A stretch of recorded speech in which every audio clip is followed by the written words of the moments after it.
모든 위대함은 질문하는 데서 비롯된다. 난 무엇이든 묻는다. 무엇이든 묻는 자, 묻자 최대환. 어려운 걸 쉽게 설명해 주는 사람이 진정한 능력자. 난 모든 걸 쉽게 알려준다. 쉽게 알려주는 자, 쉽자 김기빈.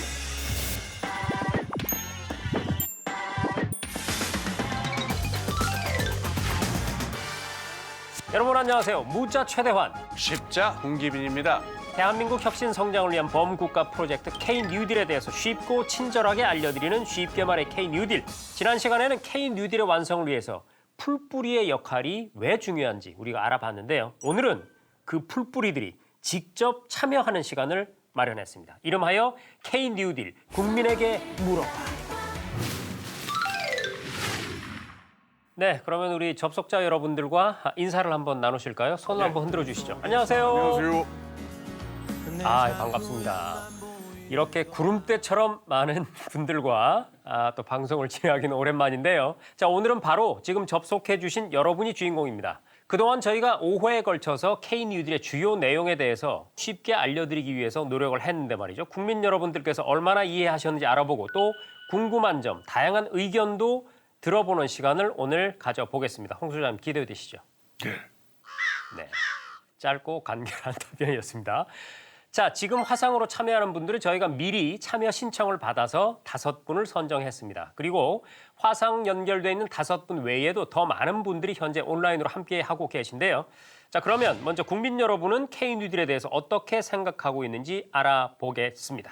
궁금해요 K-뉴딜. 오늘은 그동안 함께해왔던 함께해요 국민 퀴즈 대신에 궁금해요 국민 의견 이런 이름을 한번 붙여봤습니다. 저희가 미리 웹사이트에 참여 공지를 드렸는데요.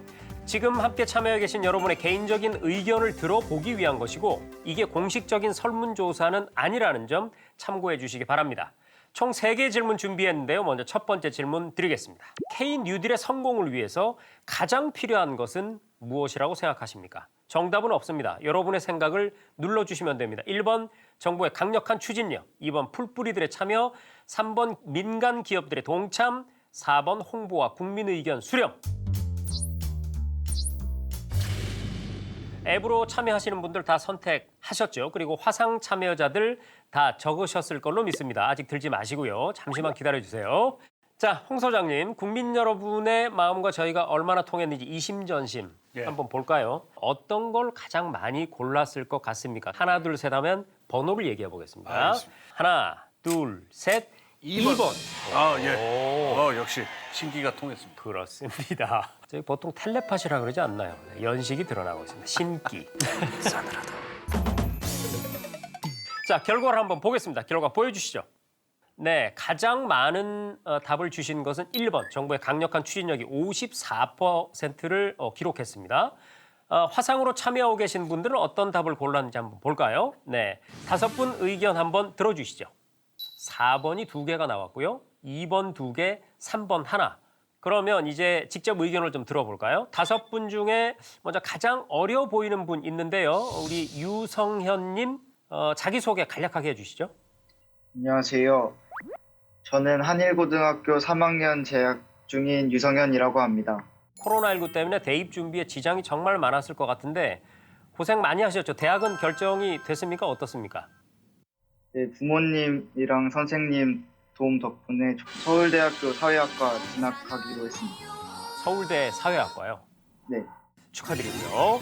네, 4번 홍보와 국민 의견 수렴. 이걸 선택해 주셨는데 왜 그렇게 생각하십니까?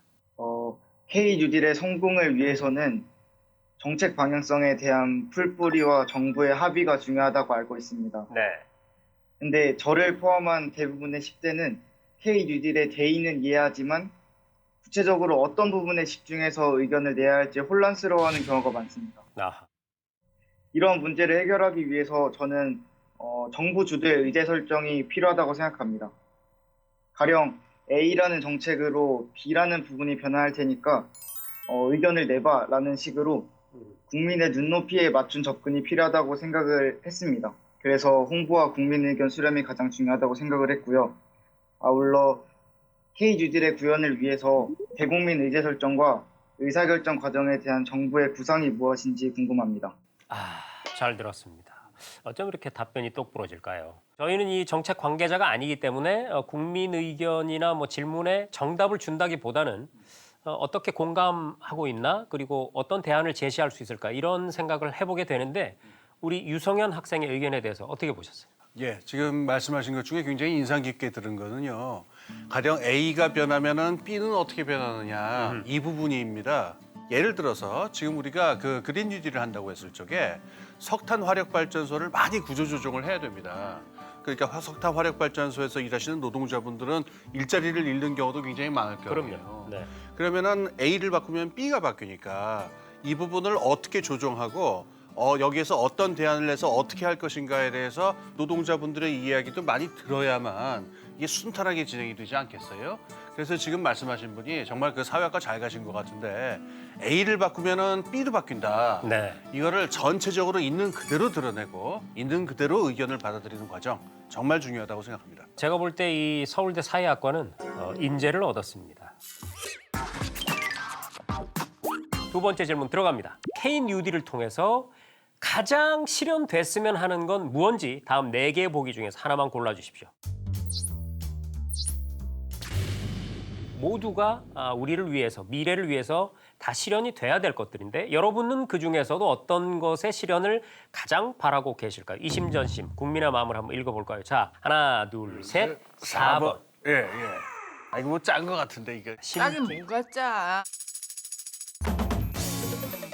경제 회복 74.1%로 압도적으로 가장 많았고요. 역시 국민 입장에서는 현재 코로나19 사태로 인해서 경제 회복에 가장 방점을 찍고 있는 것 같습니다. 자, 우리 화상 참여자 가운데 취업 준비생이 계시다고 들었거든요. 어떤 분이신가요? 손 들어주시죠. 아, 네. 자, 자기소개를 좀 부탁드릴게요.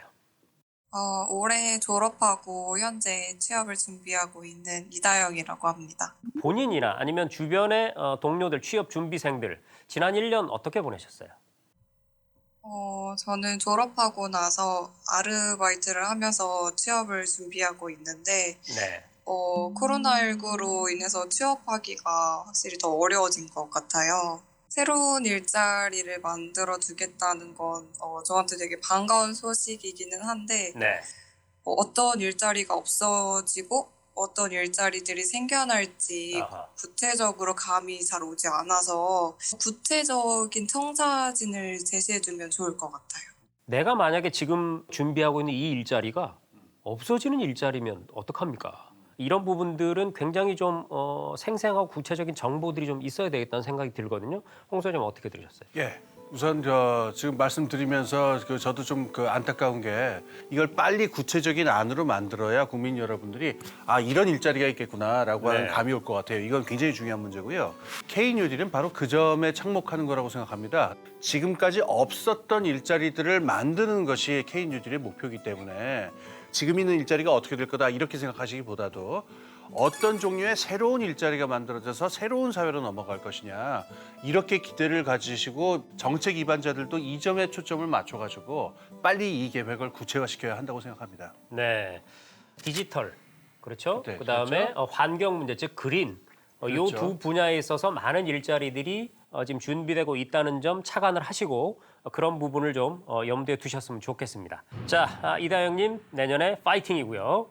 한 분 더 말씀 한번 들어보겠습니다. 전직 간호사였던 분이 계시다고 들었는데 어떤 분이신가요? 일단 자기소개 부탁드립니다. 안녕하세요. 전직은 간호사, 현직은 아이 둘을 키우는 주부 김유진입니다.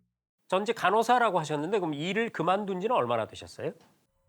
2015년도에 첫째 아이를 출산하면서 일을 그만두게 되었고요. 이제 또 둘째를 낳으면서 자연스럽게 경력 단절이 됐어요. 그러면 그 이후에는 뭐 다시 일을 해보려고 하셨고요. 근데 이게 말이 쉽지가 않더라고요. 이력서를 내도 연락이 오지 않는 경우도 많고 그래갔어요. 그렇군요. 저와 같은 경력 단절 주부나 장애인, 노인 같은 사회적 약자들을 위해서 좀 더 많은 배려를 해야 하지 않을까라는 생각을 합니다. 결혼을 하고 아이를 낳아서 키우는 거 이게 여성만의 일이 아닌데요. 그런데 경단녀 이런 말을 우리가 쓸 정도로 이런 문제가 생기고 있는 이유 이 어디에 있다고 보십니까? 이른바 경단녀라고 하는 이 문제를 좀 말씀드릴게요. 결혼해서 아이를 낳다 보면은 한 몇 년 정도 노동시장에서 이제 떨어져 나오게 되잖아요. 근데 그 사이에 기술이라든가 산업의 환경이 굉장히 많이 바뀌기 때문에 또 나이를 또 몇 살 더 먹은 사람들의 조건이라고 하는 게 이게 안 맞는 경우가 많아요. 이게 제가 쉬운 예를 들어보면은 버스가 갔는데 이게 막차가 간 거랑 비슷한 느낌을 아마 받으실 거예요. K-뉴딜이라고 하는 거는 산업 전환을 하고 사회 전환을 하는 거기 때문에요. 새로운 버스 노선이 지나가는 거라고 생각하시면 됩니다. 기존에 있었던 일자리들을 생각하시면서 거기 어떻게 올라탈 것인가를 생각하시는 것도 중요하지만 이 K-뉴딜을 통해서 새로운 일자리와 새로운 훈련 프로그램들이 생기니까 좀 더 미래지향적으로 어떤 훈련을 받아서 어떤 변화의 와중에 내가 새로운 버스에 올라탈 것이냐 누구나 다 참여할 수 있는 포용적인 일자리를 만들도록 하는 게 K-뉴딜의 계획입니다. 우리 홍 소장님께 추가 질문 있으십니까? 감사합니다. 네, 저희도 감사드립니다. 자, 힘을 내시고요. 시야를 조금만 넓혀보자. 네. 이런 말씀이신 것 같습니다. 이어서 그러면 세 번째 질문 드리도록 하겠습니다. 민간의 참여를, 기업들의 참여를 활성화하기 위해서 가장 필요한 것은 뭐라고 생각하는지 다음 4개 중에서 선택해 주시면 됩니다. 가장 많은 답을 주신 건 1번 규제 완화였습니다. 41%였고요. 이 또한 사실 어느 하나가 중요하다라기보다는 다 연관이 되어 있고 모두가 중요하겠죠. 직접 기업을 경영하고 계신 분이 있다고 들었거든요. 자, 김영렬 대표님 어디 계십니까? 네, 저는 그 K시크라는 회사를 창업해서 20년째 경영을 하고 있고요. 그리고 대덕 이노폴리스 벤처협회 수석 부회장을 맡고 있는 김영렬이라고 합니다. 네. 바쁘신데 오늘 접속해 주셔서 감사드리고요. 자, 기업을 운영하는 입장에서 이 K-뉴딜의 민간 참여 활성화를 위해서 어떤 것들이 필요하다고 보시는지 의견 말씀해 주세요. 결국은 뭐 K-뉴딜이 경제를 활성화시키고 일자리를 늘리자는 데 그 목표가 있을 텐데요. 네. 거기서 핵심적으로 역할을 하는 플레이어는 결국은 기업가일 수밖에 없거든요. 그 정부 지원도 많이 하고는 있지만 정부 지원 사업에서 평가를 받았을 때 실제 일어났던 일인데요. 이 사업이 규제가 없으리라는 걸 보장하든지 대책을 세워라. 이런 식으로 이제 질문하시는 분들이 많으신 거예요. 그러니까 제가 볼 때는 이 규제를 만들 때 분명히 이유가 있겠지만 그 규제가 기업가들한테 어떤 메시지로 전달될 것인가를 정확하게 고민하지 않으면 나중에 그 규제의 실질적인 어떤 뜻은 사라지고 이 부작용만 많이 남는 그런 일이 벌어질 것 같습니다. 사실 이 기업하시는 분들한테 규제라는 것이 발가락 사이 어디 깊은 곳에 작은 가시가 하나 박혀 있는 건데 그냥 해라고 한다면 물론 처음에는 좀 뛸 수 있겠으나 계속 그게 아프죠. 그리고 골마 터져서 나중에는 걸을 수 없는 지경까지도 이를 수 있는 그런 게 아닌가 싶은데 말이죠. 홍 소장님 어떻게 들으셨어요? 예, 그 중요한 점은 잘 지적하셨다고 생각하는데요. 우리가 K-뉴딜을 하기 이전의 세상하고 다른 세상을 우리가 만들려고 한다고 한다면은 원래 규제를 그 영어로 레드 테이프라고도 하거든요. 빨간 줄로 꽁꽁 묶어버렸다 이런 얘기인데 이 빨간 줄 확실하게 풀고 어떤 세상으로 나가야 된다라고 하는 것에 대해서 기업인들이 이렇게 활발하게 뛸 수 있도록 이렇게 크게 열어준다는 점에서 규제하나 굉장히 중요한 문제이고요. 그리고 그 중에서 정말로 사회적 가치를 그 창출하고 의미 있는 일을 하는 기업들을 정확하게 가려낼 수 있는 공정한 기준을 만들어주는 것, 이것이 K-뉴딜에서 민간 기업에게 우리가 해야 될 일이 아닌가 이렇게 생각합니다. 마지막 남은 한 분 연결해 보겠습니다. 자기소개 좀 부탁드릴게요. 네, 안녕하세요. 저는 32살에 데이터 쪽에서 일을 하고 있는 홍택수라고 합니다. 자, 데이터 관련 직종에 계시면 디지털 뉴딜과 관련해서 관심이 참 많으실 것 같은데요. K-뉴딜에 대해서 어떤 생각 갖고 계세요? 네, 데이터댐을 만든다고 하여도 막상 이용될 사업이 없으면 좀 무용지물입니다. 공공기관 중에 통계청이라든지 기상청, 또 국방청은 이런 데이터를 사용하고 있는데 그렇지 않은 하위 부서라든지 공공기관들은 그런 사업을 세우기가 어려운 기반이 되어 있습니다. 그래서 어떻게 사용되어야 될지 가이드라인이 좀 있어야 될 것 같은데 지금 그런 가이드라인이 잘 이루어지고 또한 그런 홍보가 되어 있는지 그거에 대해서 좀 궁금하고 질문을 드리고 싶습니다. 기존의 댐은 물을 가둬놨다가 필요할 때 쓰는 거 아니겠습니까? 예. 우리가 이 데이터 댐이라고 하는 용어에서 혼란이 하나 생길 수 있는데요. 물이라고 하는 건 인류가 몇천 년, 몇만 년 그 이상 사용해왔기 때문에 물의 용처를 너무나 잘 알고 있어요.